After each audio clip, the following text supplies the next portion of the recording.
Hey, good morning, everyone. Welcome to the Morning Mastery. Excited to be with you this morning. Um, we're going to do a quick recap of a few things. Just before I forget, my birthday is February 8th. Love to have you at my event, my birthday party. We're going to be talking creative finance with Pace Morby. The link to sign up for that is in my profile on my Instagram. So take a look at that and make sure you get signed up and reserve your seat. And also just a reminder on my birthday, if we remain a 4.8 rating of my restaurant, Caldwell County BBQ, I'm buying all the staff new shoes. So if you've eaten at that restaurant, please go and give it a review. And if it's not 5-star, personally let me know on my cell phone. And speaking of Caldwell County BBQ, I'm going to give you just kind of a little bit of a recap of some events that have taken place with that restaurant, and hopefully we can tie that into some business and to real estate and some other exciting things. So, as you guys know, I grew up on a pig farm. Here's my book, Pig Farm Boy, that I have in my hands, and this is talks about me growing up on the pig farm and my experiences with my dad as a pig farmer, and it just goes over some cool artwork of pigs and my experience of anywhere from getting ran over to catching on fire to, just the typical, pig farm experiences as a kid raising up on a pig farm with running wild. So, so I would love to, you definitely one of these days need to get a copy if you still have kids. Pig Farm Boy is a fun book and talks about my childhood. So, like I said, that's how I grew up with a pig farmer father. And, as a pig farmer, he was born, into a family that was an entrepreneur. My grandpa was an entrepreneur because he actually, I think, had to be the first, big production pig farm that ever came to Arizona. And, in fact, his brother-in-laws were ranchers in Arizona. And, I don't know if this is his story but I've heard this, that I think he was, people were surprised that he was bringing pigs to Arizona, and I don't know if it was, recepted very well and if they thought he'd be successful at bringing a big pig farm to Arizona. This is 3 hours, now 3 hours, probably back then when he brought it to Arizona, it's just so long ago. This was in the 60s, I believe. And it had to be more like a 5-hour, 4.5-4 hour drive from the city. So, that pig farm ended up bringing in, my grandpa brought a lot of his brothers into the farm. And obviously, as his sons were older and raised, like my dad, he was part of the farm. And it was a multi-generational farm that, in fact, had as many as 80,000 pigs in between several pig farms in this Snowflake, Arizona area. So 80,000 pigs. I think it was one of the largest pig farms in the world. So that pig farm went places and provided a lot of jobs and did really well and provided a wonderful pork product to, thousands and thousands of people for many, many years. So, my dad having a pig farm father and me having a pig farm father, it's interesting and it's entrepreneurial, and anyone that's going to start a pig farm, or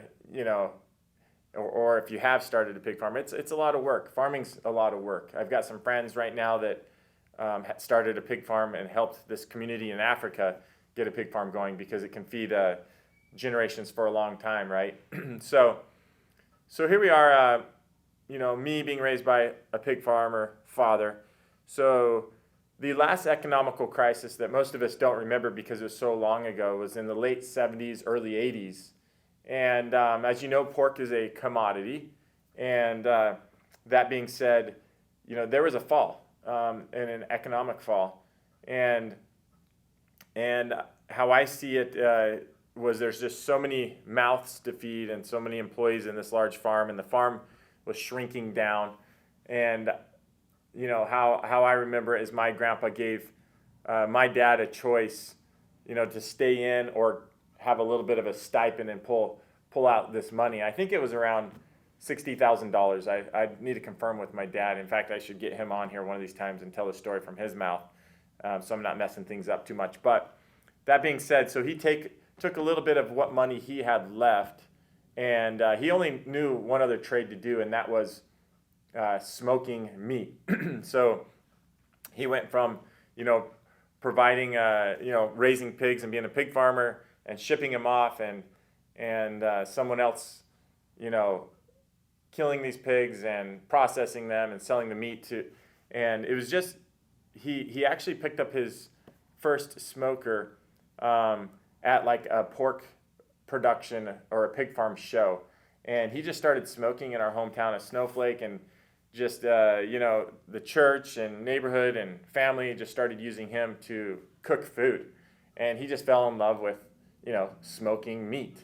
And so as when the pig farms were slowing down and he needed to exit, like I said, he had one other talent, and that was smoking barbecue, smoking meat, and just delivering an awesome product. So he grabbed his friend, childhood friend from the same town named Waldo Ray, and they packed up our family and Waldo's family, and they moved to Mesa, and he starts a restaurant called Waldo's Barbecue on Greenfield in Maine and Mesa. And I think there's a lot of things. The secret to success of that restaurant was, first, he got a building, and this was in 1993. And Waldo's Barbecue is still there. It's not our family restaurant anymore, but it's still there. And he secured a building and got extremely low rent, and just went to work trying to deliver some delicious food to this area of the valley. And Waldo's did really, really well and provided my dad and family a nice income. And my dad worked hard at it, and he's very passionate about food. In fact, I always say, hey, Caldwell's love language is food. We love food, and particularly barbecue. And, eventually my dad ended up selling that around 15 years ago, Waldo's Barbecue. And he retired. And if anyone knows my dad, he was born in 1955. So he's getting older. He's getting closer to 70.